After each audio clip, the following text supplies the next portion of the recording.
Hello students, कैसे हैं आप सब। आज की बायोलॉजी की क्लास में हम पीसीआर के विषय में पढ़ेंगे। पीसीआर मतलब क्या होता है? पॉलीमरेज चेन रिएक्शन, या हिंदी में हम इसे पॉलीमरेज श्रृंखला अभिक्रिया कहते हैं। इसके नाम का अर्थ देखिए, पॉली यानी एक से अधिक, मरेज यानी बनना, श्रृंखला यानी चेन यानी श्रृंखला यानी एक के बाद एक के बाद एक, और रिएक्शन यानी अभिक्रिया। एक ऐसी अभिक्रिया जिसमें कोई चीज बार बार बनती है, उसे हम पीसीआर कहते हैं। अब पीसीआर का मतलब ये काय में यूज होता है कि जो डीएनए है, कोई डीएनए को हम चाहते हैं कि इसकी बहुत सारी प्रतियां हमें प्राप्त हो जाएं, तो किसी भी डीएनए सेगमेंट की बहुत सारी प्रतियां प्राप्त करने की विधि को हम क्या कहते हैं? पीसीआर। जैसे कि हम फोटोकॉपी कराने जाते हैं, एक कागज है, हम उससे चाहे जितनी फोटोकॉपी करवा सकते हैं ना, सेम प्रिंट। ऐसे डीएनए का कोई मतलब हमने सेगमेंट है और हम चाहते हैं कि इसका हम बहुत सारे सेम प्रिंट मिल जाए, तो वो करने की विधि को हम पीसीआर कहते हैं। ये सबसे ज्यादा याद कर रखने वाली बात क्या है? सबसे पहले कैरी मुलस नाम के एक वैज्ञानिक थे, कैरी मुलस। इन्होंने 1984 में इस तकनीक को विकसित किया है। ये आपको बहुत अच्छे से याद रखना है। एक सिंगल डीएनए से बहुत सारे डीएनए प्राप्त करने की विधि को हम पीसीआर कहते हैं। और इस प्रोसेस को करने के लिए क्या क्या करना पड़ता है? सबसे पहले एक मिक्सचर तैयार करना पड़ता है। मिक्सचर में 4 चीजें होती। एक तो वांछित डीएनए, मतलब वो डीएनए जिसके हमें प्रतियां चाहिए, है ना।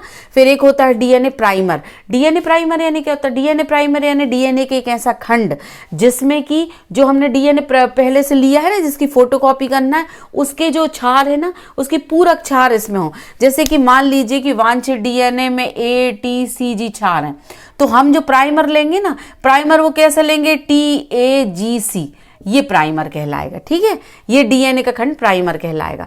एक एंजाइम लेंगे, जैसे डीएनए पॉलीमरेज एंजाइम, जैसे कि टैक पॉलीमरेज, जो कि 98 डिग्री तक का टेम्परेचर सहन कर सकता है। इसके अलावा बहुत सारे न्यूक्लियोटाइड लेंगे। तो 4 चीजें हो गई। एक हो गया वांछित डीएनए, दूसरा क्या हो गया? DNA primer, DNA Taq polymerase enzyme, और बहुत सारे न्यूक्लियोटाइड। ये 4 चीजों का हमें मिक्सचर चाहिए। फिर इन 4 चीजों के मिक्सचर को हम एक मशीन में डालते। उस मशीन का नाम क्या है? थर्मोसाइक्लर। कौन सी मशीन? थर्मोसाइक्लर।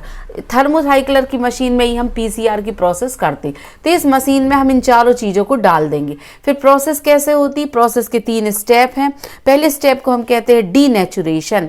डीनेचुरेशन मीन्स क्या होता है कि जैसे ही हम ये 4 चीजें इसमें डालेंगे थर्मोसाइक्लर मशीन में, और उसे 95 डिग्री तक गर्म करेंगे, तो ये डीएनए है ना, जैसे ये डीएनए बना हुआ है, इस डीएनए का जो मतलब जो डीएनए का क्या होगा कि इसके दोनों सूत्र, मतलब एक स्ट्रैंड ये और दूसरा ये दोनों एक दूसरे से दूर हो जाते हैं। ये दूर दिख रहा है आपको? इसको हम कहते हैं डीनेचुरेशन।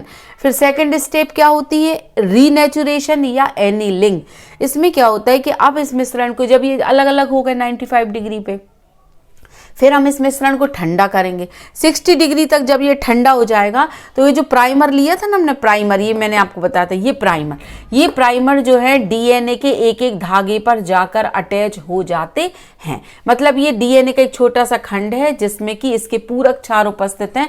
जहां इसके पूरक होंगे ना, वहां जाकर ये अटैच हो जाएगा। एक प्राइमर यहां जुड़ गया, एक प्राइमर यहां जुड़ गया।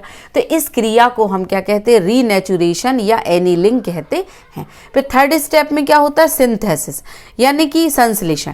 अब क्या होगा कि जब ये डीएनए के दोनों स्ट्रैंड अलग हो गए हैं, प्राइमर जुड़ गया है, फिर एक टैक पॉलीमरेज जो एंजाइम हमने डाला था ना, वो जाके यहाँ पे अटैच हो जाते हैं। ये मैंने ग्रीन से बनाया, एक यहाँ अटैच हो गया, यहाँ अटैच हो गया।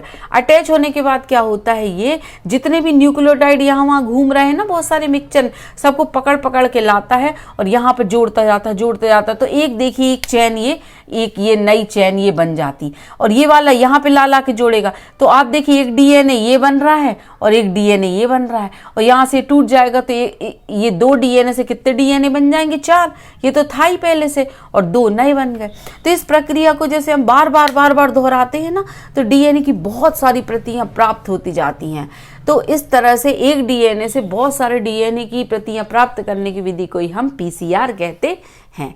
मुझे उम्मीद है कि आप लोगों को बहुत अच्छे समझ में आया होगा। अब आप इसका स्क्रीनशॉट लीजिए और बहुत अच्छे से इसको याद कीजिए।